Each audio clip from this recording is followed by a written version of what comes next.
badi wono ka kuma nyoy Gambia banko kan nyaato tala atele kuma da alnga kuma nyoy fanan Cairo la wala fanan kuma yar alnga kuma nyoy fanan Nemo la membe jile Gambia banko kan wala fanan kuma yar alnga kuma nyoy fanan Kilimbaya Kilimula wala fanan kuma yata wala fisiata nga kuma nyoy me yalon ko abe society tinya la kan kabilo lu tinya ka banko tinya alnga fatawol forol la aman kuma ya min si tenkuna di banko kan ni atari de banko din kendoldi ngo hanne atari mallafi UDP la ngo hanne atari mallafi Adama Barrow la man sa kundala ngo hanne atari mallafi e be patio min fonko ne e be mantar la firo fonla bar dua Cairo la min sina banko nyin kan nin dua nata dua jabo nata banko nyin kan Cairo nata ndol ni te bebe dunna addu on koto bari wallahi ni duwata ma sibola nana da Gambia banko kan am bebe duna ama sibo konole kadungo hanne atare to be Europe janne bari be ela dimba yalle so kono ila alfalu wululalu wolle be so kono adun ni be dun ama sibo kono awju billahi almantan kalama alanga kuma Cairo ni de Cairo fono la e marié dabiti wala fisiat e ka kuma korola eti amera ko eti ka mo le sabotage o ka parti le sabotage hanide ite be fon jaato le sabotage kam wodo badi won alanga kuma Cairo la min sinna banko samba nyaato dukare koni mo dinne moti alanga si ko le bulaje ningo nga siyo no ma fadandula ba adiamo be sialale wodo si ko nyi alanga borwol tola nyanta mun mirala bi wala mu Gambia la nyaato tati fen offensi Gambia samba na nyaato ni a miro soto na yafo fen fen ni Gambia samba nyaato ni a hamo soto na ya bara fen fen ni Gambia samba nyaato ni ayatar ko yemo le je min sa Cairo nat na Gambia banko ga katala ya nat na Gambia banko nyinka wala fi sata ngandar kuma kundan doli fola menin fayda manna aman nafa soto woto mori bundon kolu ngali kuma ndi bake atol mori bundon kolu alfa kendolu alala mo nyimmalu min yalon ko alale tun kan ke fana londi o silo kan adu be duwa kan ala ni kilaye e mandala so nyini nga Gambia banko e barimbe kuma ndiro kala man sakundal hanbide alali koma fele londi bundon ko al kanidu koma ngo ngane ke sene jorawni ti ni sama banda do nge fay bundon ko nga singa nyaka ja hani amanya naka kede banko ni na dunda masibo ko wati al kaburo wollonnal le kan woto lonnali al kane tuje al kana lonnal tuje de wolonnal be do ku ballan banko kande yesim fanya balla tay banko kande ndeman jutula de adi bela duwal ke kan hani bimbe kalama mbo momin kalama mi ala go be duwa ke kan ala din kilay way do si nko amanke ko mbe fa sakan kende tensenne adi buke amanke ko ke fanne fanam fo hani de fam fo mol din alfa lutu ndeni alfa min be ka diamu ni alfa be kilingo kiling ala taala man so dron wala langinin taala amanke ntela noti amanke na sembo amanke na darajoti amanke ko ndel fisata mo de hani bari ko e ko toñale kafo wala tinnande a jamaji kumandiroke istuwa oke hanne me magande kidimo kundonde annindu wala to ning diam la to mal be min be ka Cairo sada nyana kela ke kumando dari lolti kaje ko ibe duwal be ke kanne adum simvanya balle tata men yalong wala nyanta nala Gambia banko kan woro munan nambe jutula nyola alinkana juto lon nalula His Excellency Adama Barrow e koma fele londi bundon kolula alikane du koma banko la Cairo banko la tengun alata kola aduwa ka bo wolle bulu ngam fale lon nalla ko do dron woli mo mollete min alon ko e ka fani ke nyaale la alanin kilaye e sile sujudol ke yelo wirdol ke ye duwa banko e fur banko sidan no nyato nyame wodo alinkana lon nalto koma goni kambe dungnu alinga fero ke ngo ningo tubab karannoni ningoli fo mbelon nalto lamin alikana je ko tubab karannelo ka dum official kono wolle ka ko be ga hani wol ka si jela dro yela do ko wolke bar wo tubab karannelo ni jakalde katami e ka dallo nalla wodo lonna mun nan be fayla koma hani amanyan nakake ala ngon ko ba fele londi bundon kolla Gambia banko molu ndeltol tuno la koma momo ndetu koma dron ni e kam fada yeda boje aske mbulma siboti ala ke danku mo kendol lela o mo kendolun kadiyamu wolle to yala ali nga fero ke ngan koma felela bado na ngamuru nan kote ke dron duwal be keren ne min yalon ko ila duwa jabolu nya balale. Assalamu alaikum badum Gambian kolbe, assalamu alaikum kitim association, assalamu alaikum UDP Youth Action Group, assalamu alaikum badi gambian ko be ngali be kondon gambia banko kan ani gambia banko e bandala gambe di mo be dawda nga be kondon ni somanda junola duwa kamara na kamara kundan ko nge kondon bake somanda junola anen diamla tomal be diamda jang mba ajama ganes nge fanan kondon ron enin ila dimbayal mumo be nganda diam la jatol be kondon forum mo nyiko no jang chati ko chati nyolla kada kadi mane nyolu ka mariama damfa wali ngal be kondon alla diamol nyi nyata nga mala jata nge fanan kondon bake alla diamol be kende ata diamol nyi nyata bake badi onu ka futal may somanda juno la dron mi yalon ko ambe damin bi alhamdulillah a kontano warata ana sewo mbe duwala li kontonna nde tuno la koma alla duwal be jabi kanne duwala lu anden ko alkane fonyo duwala kadun ko ale bangambe banko la soto birin gambia turunding aturo man findi albe duwal kekan birin alfa folol be duwal kan hanbi albo silol le kan albuka jube ko ngo momin be alabatu kan alanin kilaye momon de lefta warola dron e famma ji ala be warandilale bar momon de fa warola ala keti dubenne woto alingam famma ji nde lañin alfal min yalon ko be duwal ke kan woli fando yandi ala yalla adi manaful nginin ka e bake kan buru banko la nya total ka duwa ke dron woto mbolol nal konton na bake nga nyaaje ka kondon diro di bake lon nalula ye lodla baleta gambia bankoye malonne ngamira dron niaje ketu koma lonnale lodla minta gambia bankoye ala kuma ya nala sembo ndengamira mole long wala kinnan kalonal to koma bar mbedandro kela his excellency adama barola niaje banko bi ala ta kola be tenkunding al kanamira ko fo security damal mu da hanide duwale be larin koma mi yalon ko be semberi wolla wo duwa nyin nin kum wola kan nyori nyaato bar kamurundi koma duwa man sondi wola woto ala taala man so min ko ngadani ayen so adun duwa ka bu damin wallahi man banyi ama han nyaka mahana nyaka ka banje adwa ka dada ma manje fa hanbi woto muna tinna nte murula nga duwala di tentu nge jay nyanta bake wala na his excellency kana nyina moribundon kolu la moribundon kolu al kana nyine la yelo la balata nyi bankoye adi bata kanan sign because mbebe min do bi le mo la duwa warata katambi kununna muna na duwa warlim bi wala banko tenkun ngata tenkun kono ngata ngomi lo ngambe banko kan ngata tulu ninjelo kono adu njikita ko ibakata kana hani bi kaje ko momondi mamanda nyim banko kan kuriya silola ala silo kene bato ke wurang dunia be nyaaja do ngajele wolbe kerine kadum kurunu mamande la kuriya lale e bakke kan bar momondi go be continue dron ngajele ko e ka wurang kene balato woto nyanda bake mansa kunna aliyal koma fele nyim mori bundon kolla min yalon ko ngamuta ko woli manke woli mantar dato e ngamu jigi fanan ko woli manke molti minalen ko ikunindale kadum bi ni dala banko nyinga nimmi ma angale kan fotron itaman kunin barakete bala fa bati ani mira ba ani ni kuya ba ani miranta ya bala kadum ko itala kanwo wole folo kumayata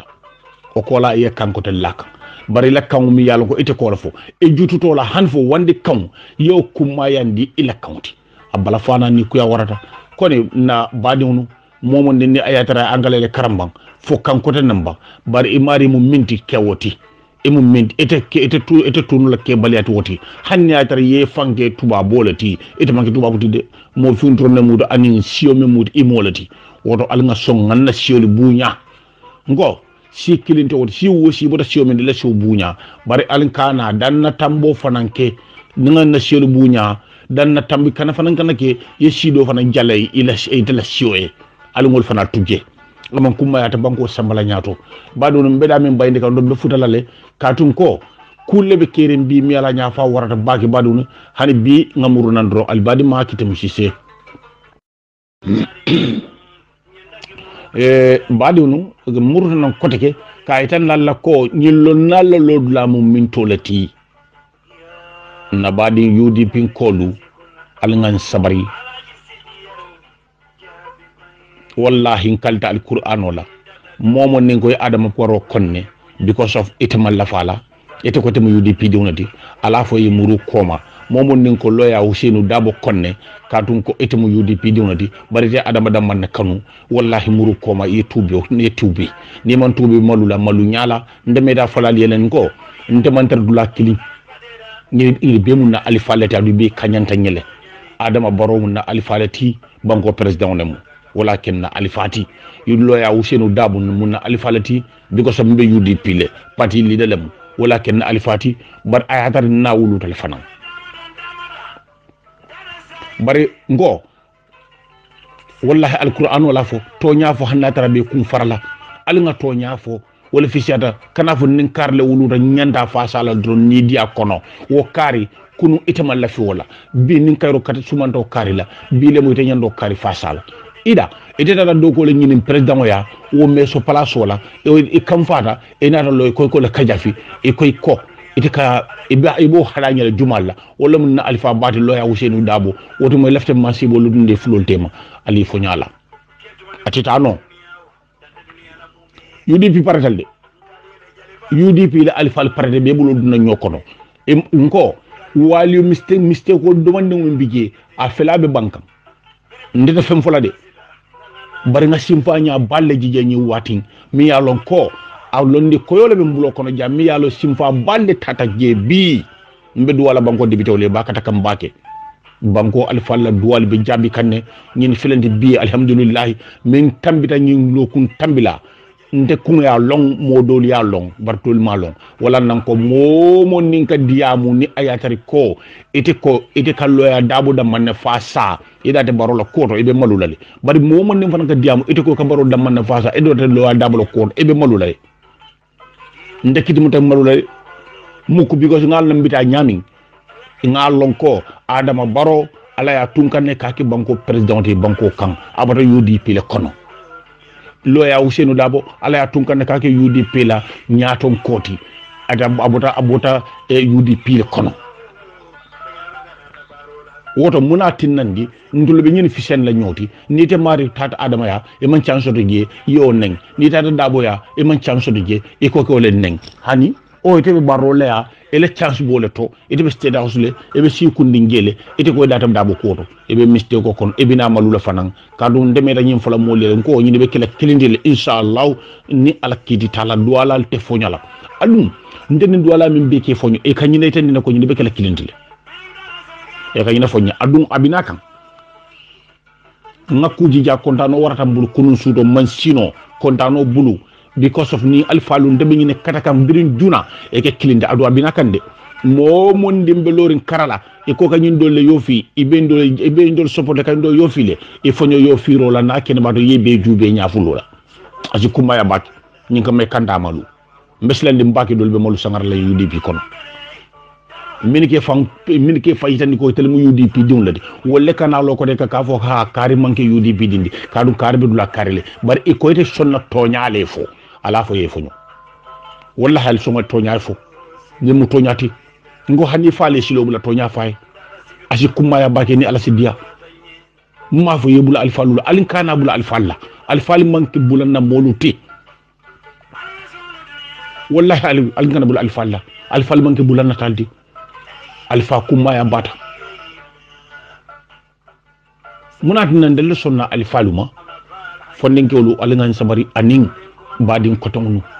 alingan sabari ngaki kelinti kilimba ya kilone be Gambia sammano la nyaato kilimba kilone be Cairo nad la Gambia banko kan kilimba kilone be Kambe nad la Gambia banko kan de kilimba kilone be na dinol sabatini nola bar nim man kilimba kilon so don de Cairo so la mi sonna kilimba kilon nyina la alanga so wala woto badiwon albe dunya dawda dunya tonkon nanola momundi ni ayatar UDP diwno de alal famma ji nyoye katun ko ala paretal de abe ni alfa ki kan kilinti de e mari be malula de ni te ko be tigir kan dula kilumne e be malula de ete ko be state house le ete ko Adama Barrow le ko do ditela ete be lala wala kan samay si malu nyala membe warla fanan ko ite mari ko ite be lorin lo adabo damane bala e be adabo baro nenkan same mollalde wala fele be ki kan kilinti de nimmin sontala salamu sala ni man songala nde ba farba nyantanale na minna worto la diata bula kono ya worto bar nda ko en la moyde bar mba nde ba shirala drum o ngata man serlo ngalandi min e fahamuro ke hakilol warata e manke sumum bukum humu yondi inate e mari manke oti dro fahu labi suruna ite mari be sonna toñalale al nga son toñal nga toña noma asi kuma ya bake toña dum kewlu al findi ali son toñala mini manke toña dum kewldi ala kata ali katu toña dum kewle fali fanan si sondo mo si kanda asi kuma ya bari alade bangotu latende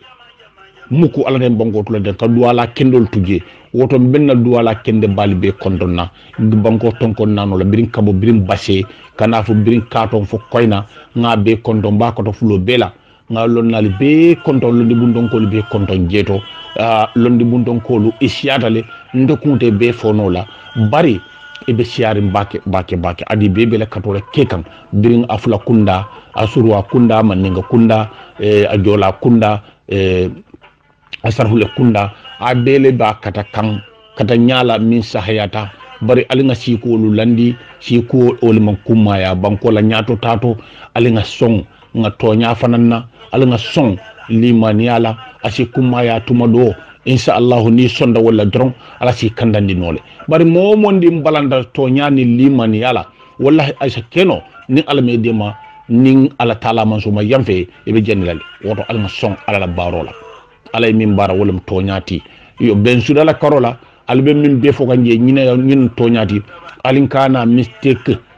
ko la min yalon ko danna tambolle bije ben suda gambe dunemu ben suda fawulu de gambiyale ben suda mama muso womu jawara ñolu badin konotolati woto ning ben suda boto wala bala mbafula ñaadi be suda manke bangu gambe dimti ben suda abota sifula le kono wo sifulol dumbe kuma yatale woto alin kana lo kuma fola mimi yalongo ni mam millon ide kana kuma nati mi yalon ko amanta ni silo la toñata kono alin kana fananke aman kuma ya bake na fatije mbe duwa bake la fanan na banko la nyaton ko liye min buko his excellency adama baro banko president nge kondom bake eni la cabinet be mbe duwa la fanan na patio fanan loya Ousainou Dabo leader of UDP nge fanan kondom bake eni la dimbayal mumo be woto mbe duwala fanan na banko la nyatongo do kula luye mini buko na sojari kunda nge fanal kondom bake masan kinde eni la do kula le mumo be albe kato min na nyabalale mbe duwala bake fanan hani bi na police kunda fana kinde eni la dimba eni la kafo mole mumo be albe do ko min na nyabalale mbe duwala bake airport na banko la tenkumbe airport fanan konole woto mbe duwale le nyaatum ko mummo be Abdoulaye Jammeh do kula balem mo kendo lo fonde sire balem fonde sire wala molom mi yalon ko afa majji bake wala mo fama mo kanyande baluti wala nanka diam mole alin kana danna tambi ko moli fo nga mo moli min yalon ko alala mo kendo lem ngo do bigge amanke ko ay alquran wa kala kata woli yoti bari do la kende ake katande alala bake o fekk ala taala maso ke tamanser woli yol kono woto ni Abdoulaye Jammeh ñoli mo si fallade airport ni botol mum no fananto kote ke ta immigration mbe ka buba min na kumo fo buba la salihini ya momundi ya lo mo kende ya nimmi ya long buba mu jumalati wallahi do be kuma fulama eta fulama wallahi mo kendo felenti ngo o malon ko atamu jolalati amalon ko mo mandin kalati ati ajel ko atamu gambe dunadi adum gambe la fasaro la muruli gambe banko kam biri ko wiu baro atali amiral tuwabu dube diari nyamin jisuma ningala sol be minna e be domor dimasi fa be domola nadi ate dalo tato namandi talo na foni ko lotele jifo kon wo momin nato kono jang biri ko wiu baro akabe sela la loya kay ko e vitaminto aka be sela kay munikete be sela kay na banko bantale ndel be kay romin no wala nat na banko ka loya jomolta akay ko ndenga mirala la banku diwun kana jang nole nata jam pour ka si jang wala bu ka pare tala je ite ko tebe selal aka be selal loya manne ne nyawnya aka be selal aka ndeka da yalla mita senola sayni na gamme banko kan ni seno mi ya sinna gamme banko kan ali falle wulita don me kay ko président mu naka be kumandi la akanda ke diamoti lettre sa fe yaki eta do ko wala ya lon jumale mu buba jumale mu buba sañanti immigration na nyaton ko buba sanya molia alonne jumalo buba sanyati mo kende ba mo fo majila ba mo sono yarim ba mo mi along ala bango kanu buba sanya nyolu ali bulol muta alnga si ko landi amman kumaya adu mo nimbe buba koto al sabari palaso kana kinandi al bi wandi keba to tinyala kenseng abi kuma kenson fula asomta minti ya jamme ko min la buba sanyan kan ya jamme toro min la buba sanyan kan ya jamme min kata pour ko buba sanya fa alaman kidala alani alfa la doa ya buba sanya yo lonne min ya longo wolle na buba sanya fa la kani yo bunda bala buba sanya be passeport dino la walla nyadi momi leftan defala ngalong ndebe na passeport nuna be ndano la nuna be ndebula passeport dila ko ni gambe diwna alinga kata nga fama jio karang alinga kata ngam fam kanyandi alinga kata ngatonya ngakacha tonya la alinga kata ngatonya fo nonlula wala sinna banko sabanyaro alinga na kuma kenzo na de banko dewnie aman nafa so na banko kam wodo alman na banko fala kayro la alman so la kayro la kanta ka masi ba kolima banko kayro alma ala ko anyati limbela banko la masi ba kol alman kola dilala alan kila mol hormoni barkoto ngalon nal be kondong nalondi bundon kol manyina hanmo kilina mbe betandula mbe jayla ela kebara kendolla albadi malam kitimsije kafudan somanda juno dron ko kumandi nade ka calito min yalon ko wolle be na keri na society kono al dinnon al ngam funu nen drol nen kun ko dan tolla albadi makitimsije babala assalamu alaikum Bona Star FM radio to 96.6 même fele kombo sila drive new Joshua highway anim fananding Kara FM même fele kuloro nol fanan ka den kany Natalie anim fanan community radio même fele birkama ba fuladu banko kan Central River region anim community radio même fele jara som LRR kata Skype FM radio même Angleterre nol ben Star FM ke den kanyin talan saba kibarol Natalie talan saba kibarolu albamu la fan commence kunda man sila soto ka foko ke mol memuruni nan ka bona America banko kan man kunda man ni woni soto woto asimen ke no woto me yo chata wala matu jalloti te mo Gambia dim forle mbalati men fa farman da be sirin America sanji jama ni sa intem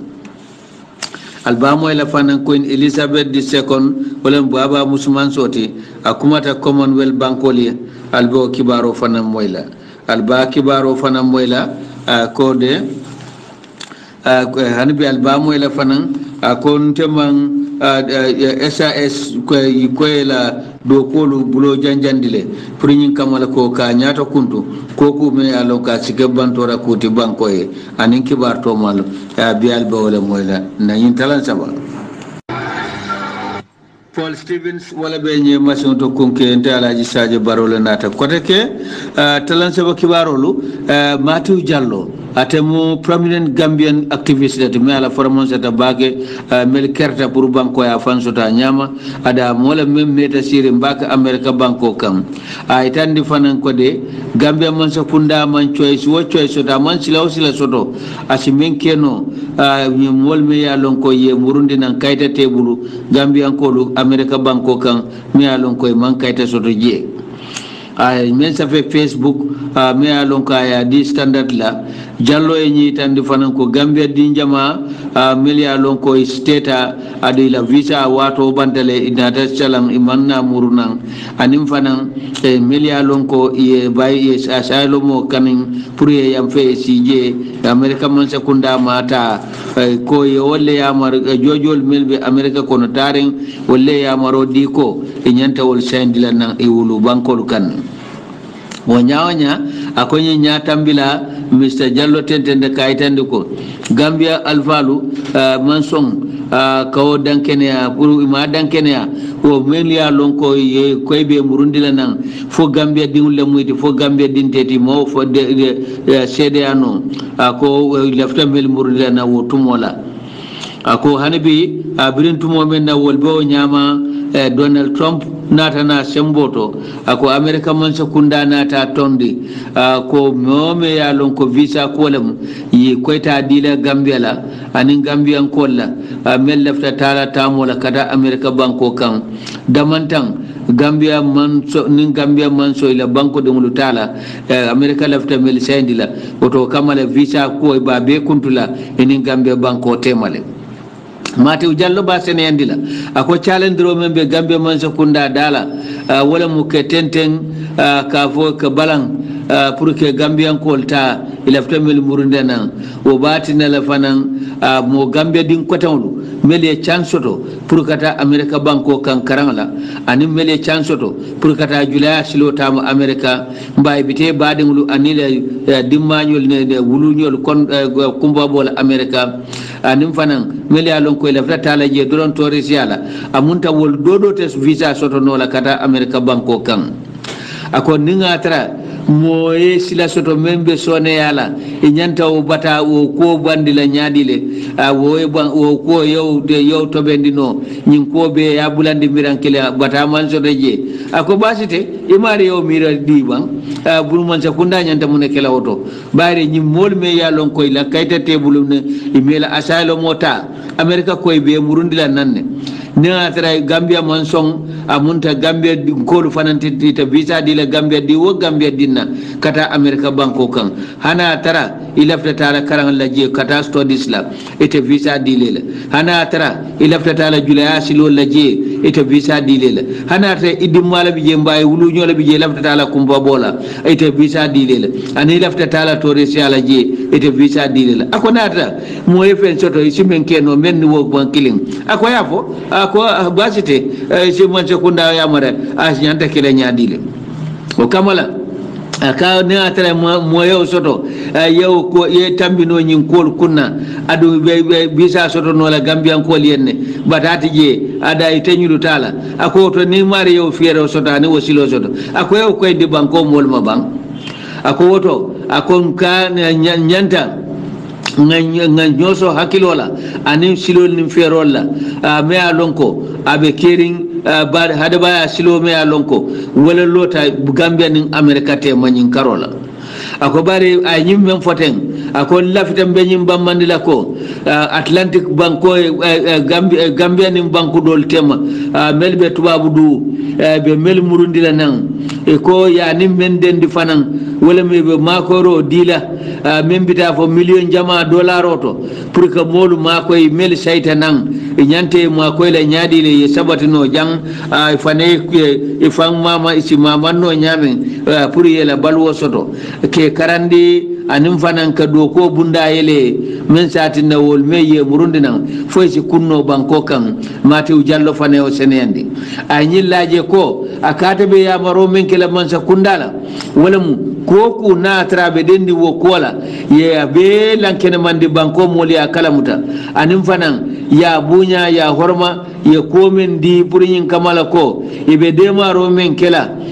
ya dundi akokunna wala mu ka silodi molla melia lonko e nyante de mala ka silodi la men satinna e fanan sikkeno banko kan anim fanan ka je ko wo de maro men nata pour ka nyato kuntula mo jama kana wulino ka fo koy bitatu babu du bakwe ako ya jamme ayo ko di jama ba e wala diala tubabo le ko di jama ba le diala wo kola ako bare ya jamme o be kasarale o nafulo be kasarale me alon ka keta million jamaati dollar million jama fanna fa o dronnela bara ma dundi banko mol kunna ani ya gudi dalilo men kama aka ma dundi wo ko kunna nin kuma be skondatle wala ma be kasarale afan kun yedron wo kodo nyin temben abe press officer me alon ko wolbe minister of foreign affairs Sekou Cissé nyin danke ne andi ko Gambia dingul mo tan saba nim fula ya walla murundina mu kana banyun bara nyin laje ko man sakunda silaw man silaw sila soto dina ke emergency certificate tamo certificate di walla bari Gambian passport o men be bula expired ale duite tama no la onan kana bona America banko kan adun sa America la sulata wolebo ye sainan ko wayatina fo Gambia si kayto dila tamaran kayto dila e si murna no nyame akoy to adun taw walla non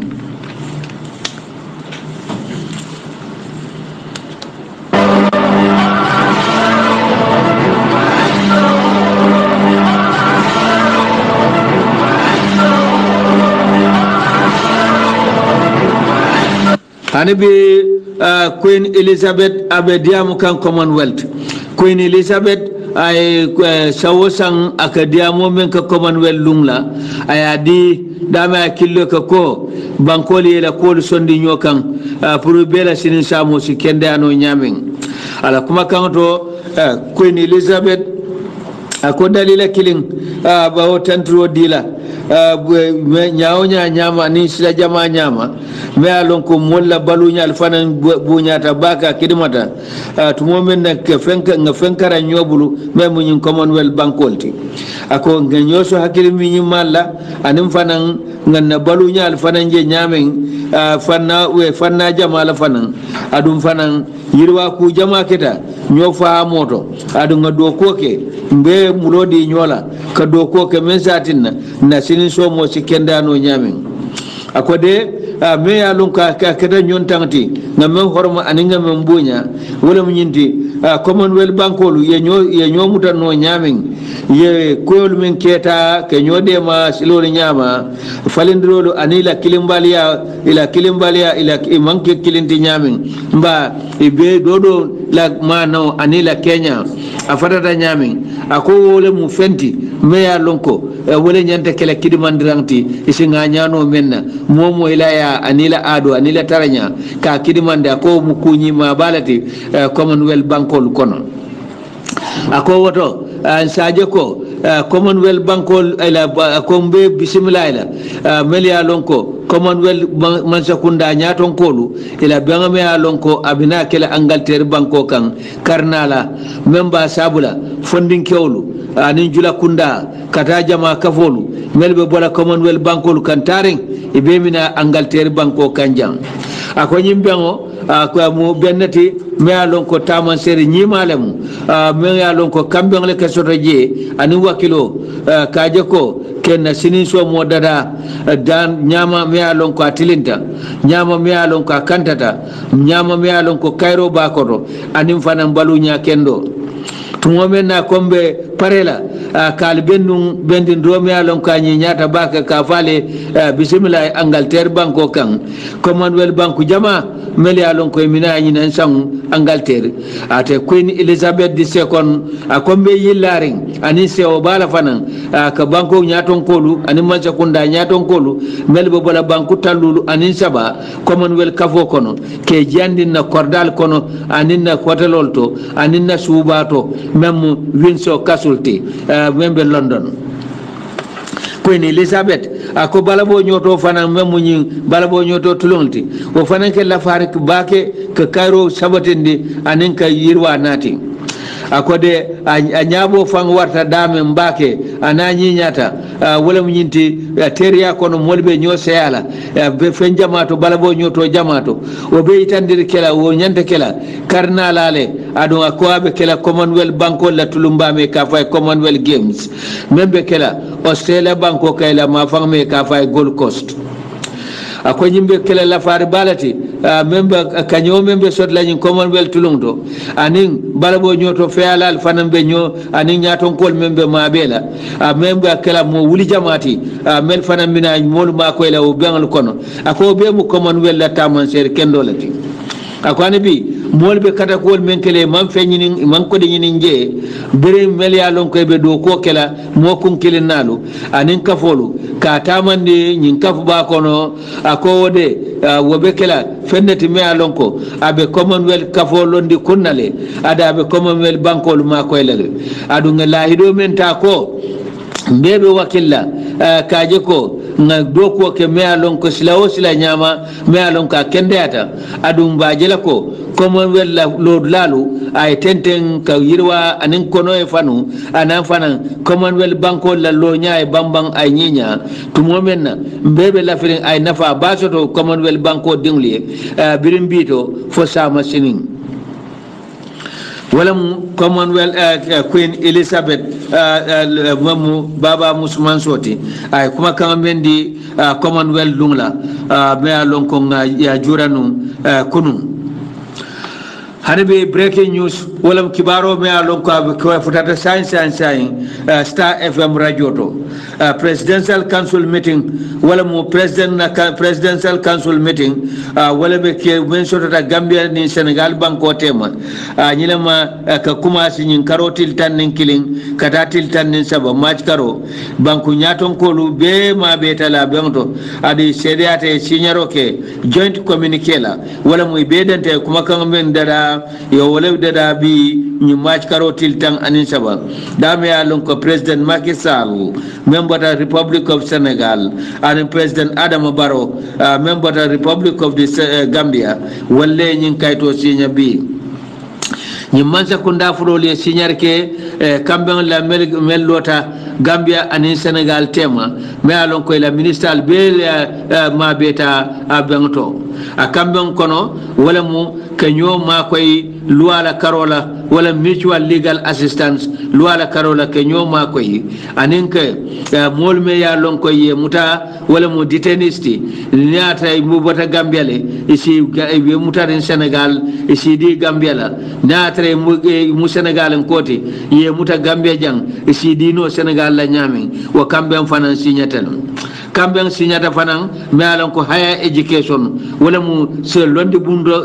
bun santon kolu wala beden na nyami ka londo kidindi anen ka jidindi nyim bank fulo tem ani bi sonda fanan me alon ko agreement animal health production wala mu beyan la ku kende ani la do ko ani la betea ka wa kamben fanan signata le Gambia ni Senegal be ño fata la nyami beyan la karola agreement on culture adola karola fanan Gambia ni Senegal sonta ibe nyode mala nyami kenna adol ni na ya anina tarko kotolu ke kidimandi nyim banku fuloye road and transport silolu anin taran kolu wa fanan Gambia signata Gambia anin Senegal temale abenga ya itandi ko ministalu directolu dibitolu kibar bundalu anin mo kuma jama member de Senegal anin Gambia abe ma be taw bengtolem adu nyim president fulobe president of Senegal president Macky Sall and president of the Republic of Gambia president Adama Barrow be na data kuma bafoje kuma men sembo warta bake ye mendi kara babi chotel Alpha Karaga atelebe ma be kanye Star FM radio la Karola nyin tembe abe kara babi chotel ke lamoy nyin president fulola kuma kan la je ani ala sonda Star FM ba benat lali nyim president lu ye même fo wo bengto men keta kara babi chotel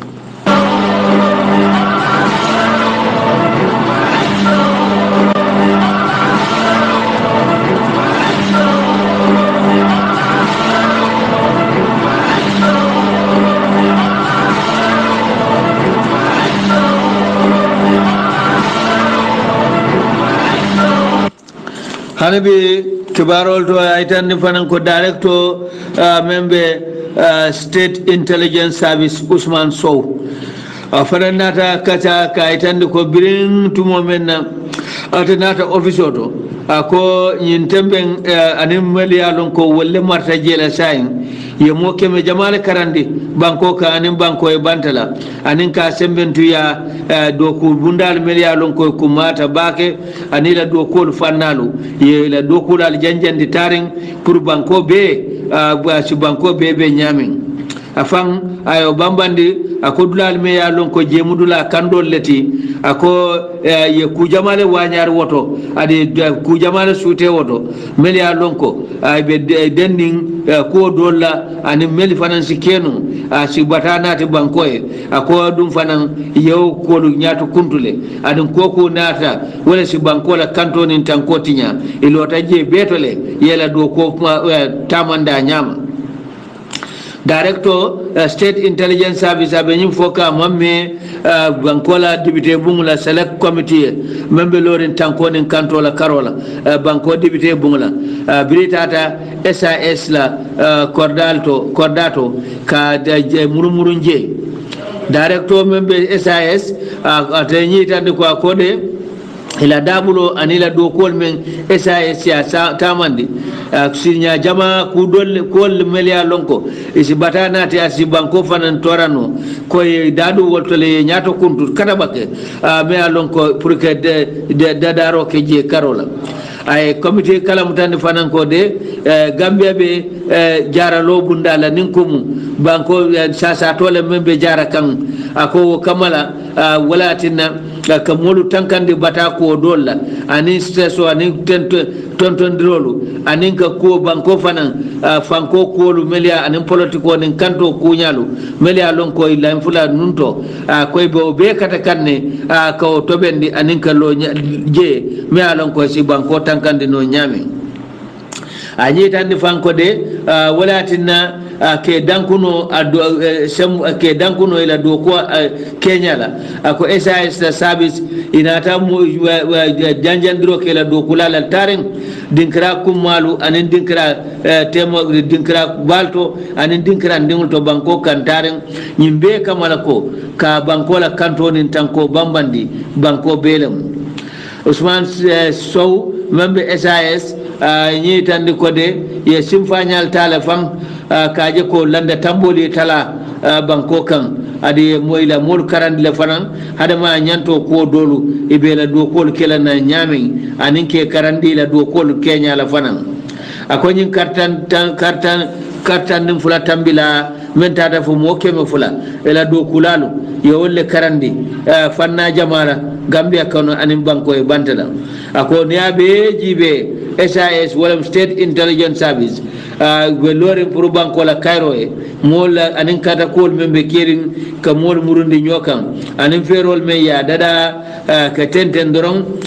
komala tol fanan be do ko dol ke kan mel kumata bake anin ka tinda sabu pour men satinna Cairo ni nyomuto anin tenkun ni sumaya soto banko kan tare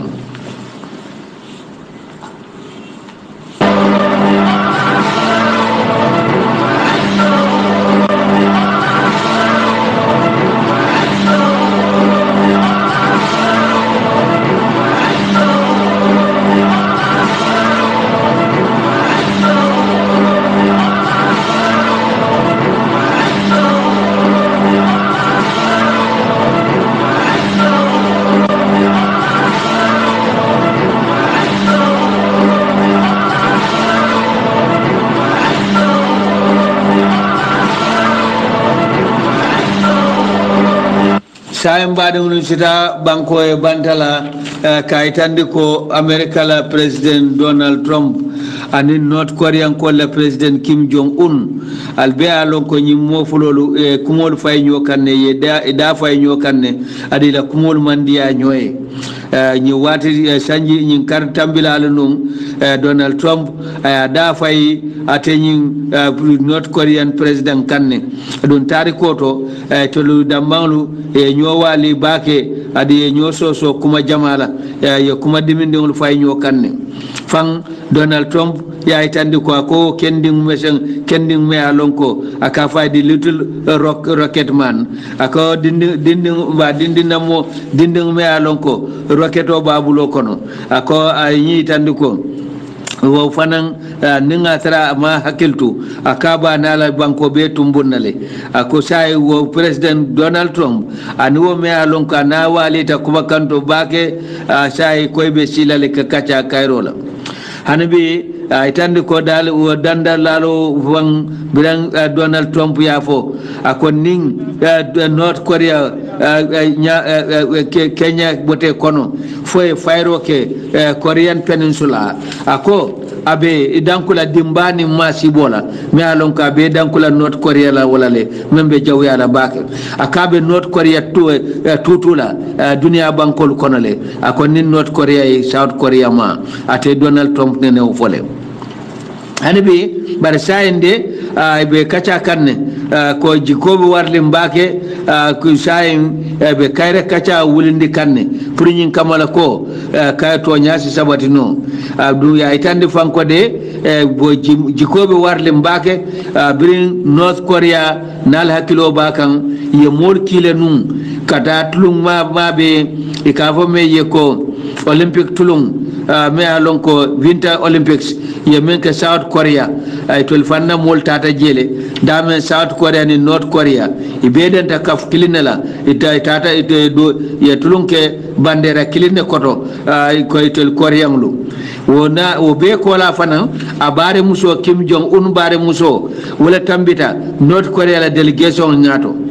amma me kote ke ma biro ko botala dron North Korea la intelligence service même mata kullobe la North Korea o generalo Kim Jong Un yowle ki kata South Korea wa fanan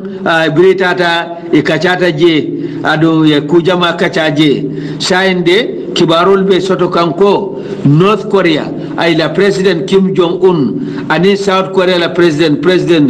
Moon Jae-in koy be kacha kanne ado be ferol be ke kan e nyanta jela nyamen pour que Cairo nati nyim bank fulol tema anin ka waliyo me alonko asiata sanji ke taworoti me alonko ay nyim bank fulol nyim bank kilina mu jeti num bari banko nata fara fulati e ka fudla do e South Korea e ka fudla do e North Korea wotumo men na second world war birin dunia la kele fulo banta nyim bank fulo farata nyim bank kilim a farta fulalti karado Russian le maje mara karado American le je mara America la tamandir silo demokrasi wal yawtu South Korea bulu Russian lu wal communist mara lotu North Korea bulu budu nyim bank fulo bank kilinam bakilim fakilim le bije birebe banko farla fulati fam wata molu tata nyoya manna na muru nyoya manna muru no koteke banko farta fulati bakilim fakilim lu na ne kuntute tema asiata sanji taworoti meli alon koy mene damman manyoje watini watile dron North Korea and South Korea e ka na nawto bo manjon dula mem ya lon ka be na nawto e ka nyola mol bula e ka tabe nje ke bala wol sa wol be ke batale bare musol nim bare kelu mele ya lon ko bi wol be ko totale nu wol ye nyotara na nawto frontiere oto kumbo drone ka tuje be minna nyole be kumbola ka fon tolle mu kilintinum anyim banko ba fulole faranyo bala dol keta North Korea ti dol keta South Korea ti bar Korea mu banko kilinati birin jaman fololla hanabi kibarol ya itande fanan ko de nyin South Korea North Korea e dalilo landi e ko na tara de ila mansa kundate ita mamandila anim fanan ebe North Korea la kantonin tanko garanti la ko to joran jawol me yetun kan ebe bulbola kotole dunia ya je yo joran la burka sa na tara o dankene ata ko tanate sotole inila mansa kunda ko ebe sonna yela nyi joran jawol be burka inin South Korea ke badinti kote hanabe kibarol ya itande fanko murado be tamakan nyin temben bari America la koy jikobe kerin ko asikeno President Donald Trump aning President Kim Jong Un aning President President Moon Jae-in même South Korea la president tumando nyim president sabo be submit sotolale be mba sotolale ka be de da memba tinala Cairo sinano nyame de Korean Peninsula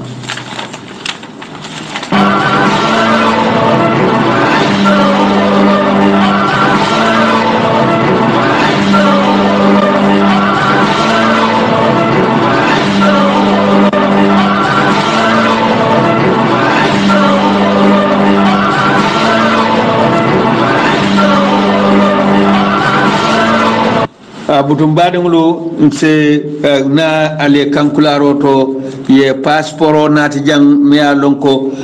passeport baraka malama mali la passeport be kende arene anala air ticket fanan ay menta nan kabona luanda Angola kana tru Casablanca kana banyunu jang amari la passeport ni ay anala air ticket ye be tombonne felente kundeng bulu alaji Sadio Baro bari menta munyim passeport ni air ticket atanyanta murla epre karotil tanin nani kabo Gambia jankata Angola menta munyim passeport ni air ticket ika fayne Suleiman Kamara abota Demba Kundale dukare momo nyi Suleiman Camara long membata Demba Kunda ala e atiketo fele me alonko abe katirene e atiketo le memma bang anyanda tamala kamuru Angola e pre karotil tanin nani ate fangna tanum banko kanjanne buta filta nyambari ya tombonne drabole ya tombonga ya nati jang dukare momo e nyin Suleiman Camara long safa ko ay nala passeport kama nala e atiket prasi muruno nyame Angola ate kendi ka fayne ko Suleiman Camara a botanan luandale anata nun tru Casablanca kana banyuni jang ada be murla wosilolla ka bo banyuni jang kata Casablanca kata luanda butun Suleiman Camara Demba Kunda kala momo ya long dukare fere o fere asinala passeport kama unte Sadio Baro bulu namo no asinkilina numero la 3760041 mba 769 0352 7690352 namo no ay 625 1900 kili namo no dum fana 9906078 asinala passeport no etiquette kama dukare ngomo nyi Demba Suleiman long me alon ko abota Demba Kundale te nyi Suleiman Camara asinala etiquette nim passeport kama atariyata nyame. Of the media, ladies and gentlemen, good afternoon to all of you. We express our sincere appreciation to President Macky Sall and the people of the Republic of Senegal for this important working visit to the Uganda. We have come to the end of 3 important days of deliberations on issues that affect both countries. It was March last year that we held a similar meeting in Dakar.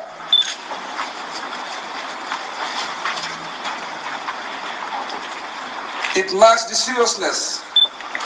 our governments attach to our bilateral cooperation for socio-economic advancement of our people. We have already lost over 2 decades of lost opportunities to cement this important relationship. However,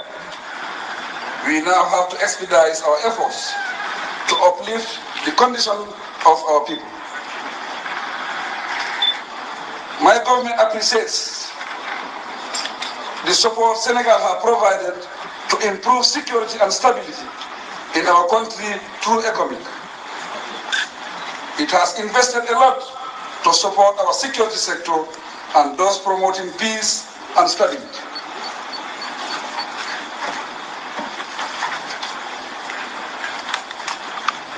This visit is a mark of our continued partnership to promote the unity that already exists between our 2 people. It will further concretize our desire to be a model of regional integration in Africa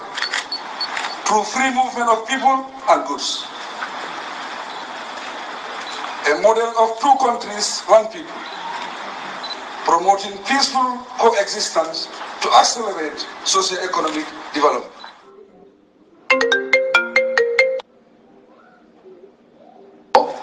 Or invite His Excellency. Ministers have informed our discussions and will work hard to implement the areas of cooperation that have been signed in the communique.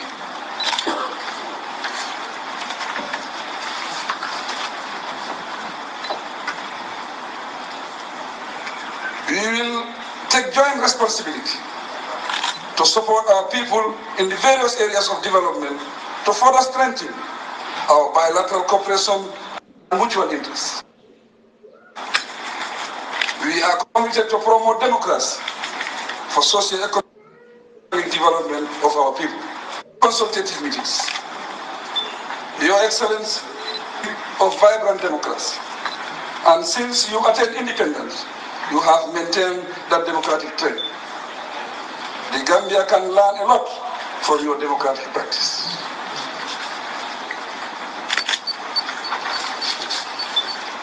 Allow me at this juncture to thank our experts and ministers who have worked hard over the past 3 days to make this council meeting a success. I would also like to take this opportunity to thank His Excellency, Professor Saliou Ndiaye, the Senegalese ambassador to the Gambia, for promoting and strengthening the strategic Senegalo-Gambian diplomatic relationship and bilateral cooperation. I thank you for your kind attention.